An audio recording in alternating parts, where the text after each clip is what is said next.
반가. 안녕하세요. 여다나 200선 박용덕입니다. 여기서 다 나온다 200문제 해설 강의 이어가도록 하겠습니다. 구독, 좋아요, 알림 설정 해주시면 감사하겠습니다. 자, 그러면 81번 문제 보겠습니다. 공인중개사 법령 설명으로 틀린 것입니다. 1번 무등록 중개업자는 행정처분 대상이 아니다. 행정처분이라고 하면 자격취소, 자격정지, 등록취소, 업무정지, 거래정보사업자 지정취소를 말하는데요. 무등록이니까 등록 안 돼 있으니까 등록취소 못하고 원래 업무 못하니까 업무정지처분도 할 수 없겠죠. 그 다음에 무등록 중개업자는 행정질서벌 대상이 아니다. 질서벌이면 과태료입니다. 무등록 중개업자는 3년 이하 입진역이나 3천만 원 이하의 벌금, 행정, 형벌 대상이 되겠습니다. 자, 그래서 3번 형벌 대상이 아니다. 이거 X네요. 3년 이하 입진역이나 3천만 원 이하의 벌금, 진역 벌금을 형벌이라고 합니다.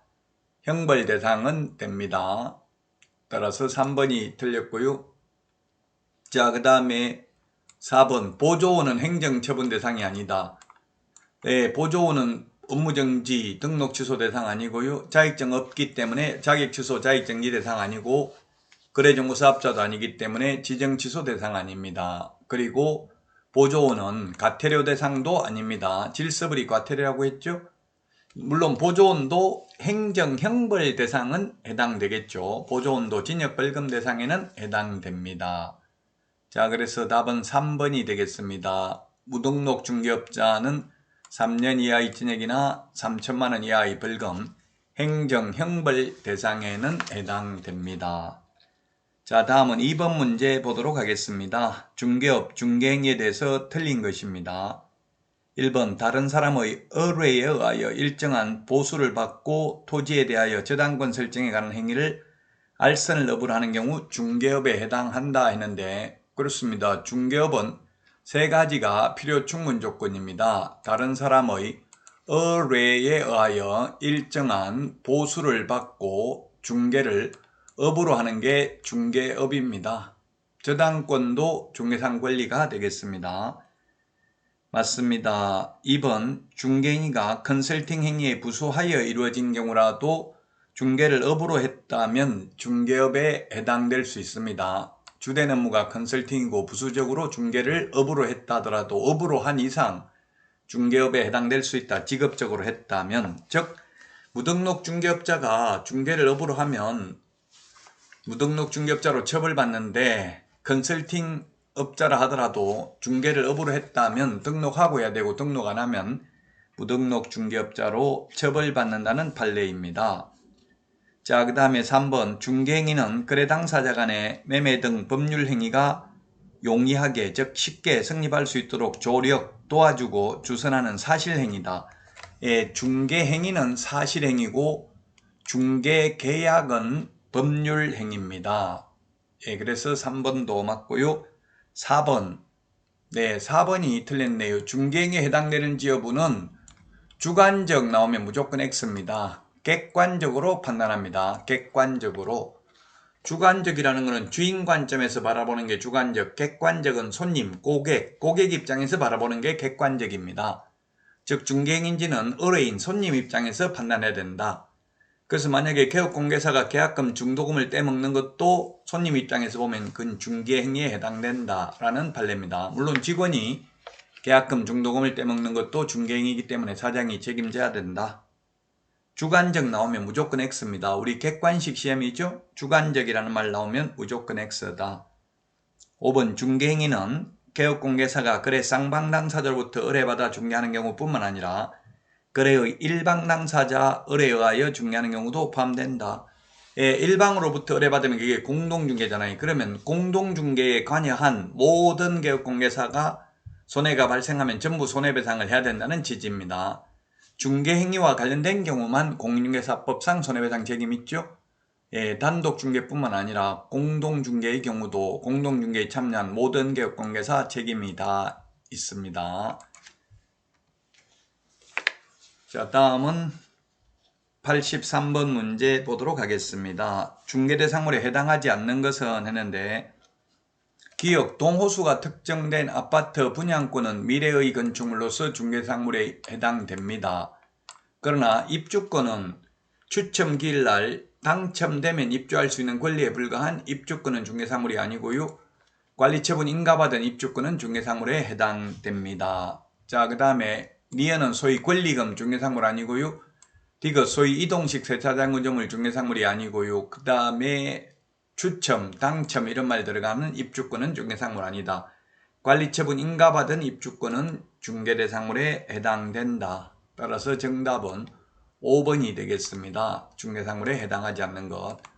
최근 기출문제를 보면 이렇게 박스형 문제가 무려 40% 16문제나 출제됐습니다. 자, 다음은 84번입니다. 옳은 것은 했는데 휴업기간 변경신고는 전자문서 가능하다. 예, 그렇습니다. 휴업기간 변경신고, 재개신고는 전자문서 가능하고요. 휴폐업신고는 전자문서 불가능합니다. 휴폐업의 경우 등록증을 반납하러 가야 되니까 방문신고만 가능합니다. 그래서 1번이 정답이고요. 그 다음에 2번 소속공개사는 업무개시일로부터 7일 이내에 인장 등록해야 된다 했는데 업무개시 전에 해야 됩니다. 업무개시 전에 해야 된다. 업무개시 전에 미리 해야 됩니다. 업무개시일로부터 7일 이내 X가 되겠습니다. 업무 개시하기 전에 인장 등록해야 된다. 보조는 인장 등록 안 하죠. 소공, 개공만 인장 등록을 합니다. 자, 그 다음에 3번 고용신고는 업무개시 전에 고용신고해야 되고요. 고용관계 종료신고가 사후 10일 이내입니다. 그래서 틀렸고, 그 다음에 4번은 분사무소 만약에 이전 신고의 경우 이전 후 분사무소 소재지 관할이 아니라 주된 사무소 등록 관청입니다. 분사무소 설치 신고, 이전 신고, 분사무소에서 사용할 인장 등록, 분사무소 업무정지, 휴업 신고, 폐업 신고 모두 주된 사무소 등록 관청이 해당 관청입니다. 다만 분사무소에서 중개 행위를 하였을 경우 중개 보수는 분사무소 관할 시도 조례죠. 만약 주택인 경우. 자, 그 다음에 5번입니다. 직무교육은 중개보존의 직무수행에 필요한 직업윤리 등이며 교육시간은 3시간 이상 4시간 이하고요. 연수교육이 12시간 이상 16시간 이하고요. 중개실무교육 28시간 이상 32시간 이하, 매수 신청들이 실무교육은 32시간 이상 44시간 이하고요. 거래 사고 예방교육은 교육시간이 정해져 있지 않습니다. 자, 다음은 85번 문제 보도록 하겠습니다. 등록기준 시험에 거의 해마다 출제되고 있습니다. 1번 상법상 회사 또는 협동조합 기본법에 의한 협동조합, 사회적 협동조합은 제외합니다. 사회적 협동조합은 영리법인이 될 수 없습니다. 자본금 2억이 아니라 5천만 원 이상이어야 하고요. 그래서 1번은 틀렸고요. 2번은 중개업만을 영위할 목적으로 설립되어야 한다. 중개업 외에도 6가지는 겸업해도 됩니다. 주택, 상가, 분양대행, 경공매, 매수 신청대리 등은 할 수 있습니다. 자, 그 다음에 대표자는 공인중개사가 아니어도 되나? 이게 틀렸네요. 대표자는 공인중개사여야 하며 대표자를 제외한 임원 또는 사원의 3분의 1 이상이 공인중개사여야 합니다. 자, 그 다음에 4번 실무교육은 모든 임원이 다 받아야 됩니다. 3분의 1만 받으면 되는 게 아니고요. 그래서 틀렸고 5번 건축물 내장에 기재된 건물에 사용권이 있는 중개사무소를 확보해야 된다. 네, 반드시 소유권이 있어야 되는 건 아니고요. 사용권만 있으면 됩니다. 임대차, 사용대차도 가능합니다. 네, 그래서 5번이 정답이네요. 건축물 내장에 기재되어 있어야 되기 때문에 가설건축물, 무허가 건축물은 안 됩니다. 미등기 건물도 가능할 수 있습니다. 사무소 면적 제한은 없습니다.